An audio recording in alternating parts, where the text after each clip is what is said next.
can see this in the next 5 years becoming a $5 billion industry.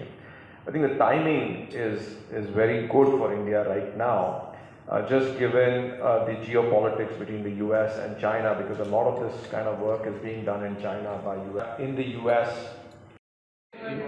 మన country by 2047 ఒక global city, ఒక global country కావాలంటే, developed country కావాలంటే ఇప్పటి వరకు మనం ఏం చేస్తాం, ఇంకా ముందు ఏం చేయాలనే మీద ఈరోజు ఈ సెమినార్ జరిగింది సిఏ ఆధ్వర్యంలో. డిఫరెంట్ సెక్టర్ నుంచి కూడా వచ్చిన స్పీకర్స్ అంతా కూడా వాళ్ళ సెక్టర్లో ఉన్న ఇబ్బందులు ఏంటి, ఎలాంటివి చేస్తే మనం ఎక్కువ ఎక్స్పోర్ట్ చేయగలుగుతాము, ఎక్కువ ప్రొడ్యూస్ చేయగలుగుతాము, ఎక్కువ కాంపిటేటివ్ ఉంటాం గ్లోబల్ మార్కెట్. దేశంలో ఎస్పెషల్ చీఫ్ సెక్రటరీ ఇండస్ట్రీస్ వాళ్ళు వచ్చారు, విఆర్ మోహన్ రెడ్డి గారు చైర్మన్ సయ్యద్ వాళ్ళు వచ్చారు, నిధాని యొక్క చైర్మన్ వచ్చారు. వారు కూడా వారి దగ్గర ఉన్న ఏదైతే బిగ్గెస్ట్ మెటీరియల్ వాళ్ళు మ్యానుఫ్యాక్చర్ చేస్తున్నారు, ప్లస్ మొత్తం ఈ రాకెట్కి సంబంధించిన 90% ఆఫ్ ది కాంపోనెంట్స్ విలేజ్కి వెళ్ళిపోతాయి రా మెటీరియల్ విధానం నుంచి. మన హైదరాబాద్లో ఉంటే మనకు తెలియదు. సో అలాంటి సొఫిస్టికేటెడ్ రా మెటీరియల్ తయారు చేస్తున్నారు. సో ఇదంతా కూడా అందరు స్పీకర్స్ కూడా చెప్పేది ఏంటంటే, ఏదైతే మనకున్న లోటుపాట్లు అన్నీ కూడా సవరించుకొని ఈజ్ ఆఫ్ డూయింగ్ బిజినెస్ చేసుకుంటే మనం ఈ ప్రాజెక్ట్స్ యొక్క పెండింగ్ లేకుండా ముందుకు తీసుకెళ్ళితే ఇన్వెస్ట్మెంట్ కూడా చాలా రాగలుగుతాయి. You can definitely achieve by 2047 లోపలనే మనం కూడా డెవలప్డ్ కంట్రీ రూపుదిద్దవచ్చు. అండ్ మన టర్న్ ఓవర్స్ కూడా పెరుగుతాయి కాబట్టి, మన జీడిపి కూడా పెరుగుతుంది కాబట్టి, అంటే హ్యూజ్ ఎంప్లాయ్మెంట్ క్రియేషన్ ఆస్కారం ఉంది.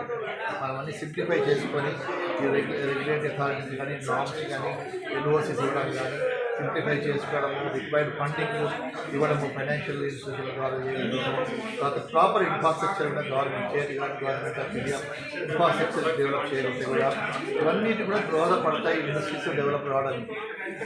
చాలామంది చూస్తారు, మనీ ఉంది, గ్లోబల్ లెవెల్లో మనీ ఉంది, టెక్నాలజీస్ ఉన్నాయి, కొత్త స్టార్ట్అప్ కంపెనీస్ వస్తున్నాయి. Only how best government can attract people, అంటే ఒక ప్రో ఇండస్ట్రీ పాలసీస్ రావాలి. ఇప్పుడు చేసిన పాలసీ బాగున్నాయి, ఇంకా ఫర్దర్గా స్కోప్ ఉంది. గ్లోబల్లీ కాంపిటీషన్ చాలా ఉంది, స్టేట్ టు స్టేట్ కాంపిటీషన్ కాబట్టి ఇంకా మన స్టేట్ కూడా ఇప్పుడు ఉన్న ఆల్ ఇండస్ట్రియల్ పాలసీ కూడా రీవిజిట్ కావాలి. రివ్యూస్ అంటే మనం TSB pass, TS I pass అంటారు కదా, ఇంకా వాటిని కూడా పటిష్టంగా చేయాలా. ఏదైనా ఒక 1 వీక్లో 10 డేస్లో మనం ఏ ఎంటర్ప్రినర్స్ వచ్చినా మనం పర్మిషన్ ఇవ్వగలిగితే బాగుంటుంది. వాళ్ళు కొన్ని గవర్నమెంట్ ప్రాజెక్ట్స్ ఉంటాయి, వాటన్నిటి కూడా మనము రెగ్యులేటరీ ఏదైతే పర్మిషన్స్ ఉన్నాయో అప్రంట్ మనం తెచ్చి ఇవ్వగలిగితే బిడ్డర్స్ మనకు ప్రీమియం ఇవ్వడానికి వస్తారు, ఎక్కువ మంది బిడ్డింగ్ చేస్తారు, టైమ్లీ ప్రాజెక్ట్స్ కంప్లీట్ చేయడానికి స్కోప్ ఉంటుంది. కాబట్టి కూడా ఆల్ గవర్నమెంట్ ప్రాజెక్ట్స్ కూడా ముందే upfront all regulatory authority government of India కానీ, స్టేట్ గవర్నమెంట్ కానీ, సెంట్రల్ బాడీ కానీ ముందే తీసుకొని ఆ ప్రాజెక్ట్ అనౌన్స్ చేయాలి.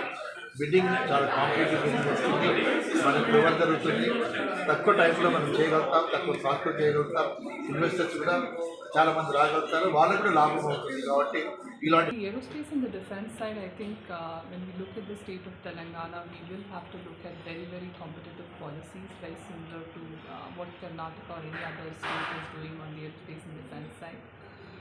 Bringing in incentives beyond the PLI that the central government is giving is going to be very important. Over and above that, skill development in terms of being able to build talent pool in the state, as well as looking at the right infrastructure and building the right infrastructure is going to be very important from an aerospace and defense perspective. When I look at, when I specifically talk about talent, I think Telangana has a very strong engineering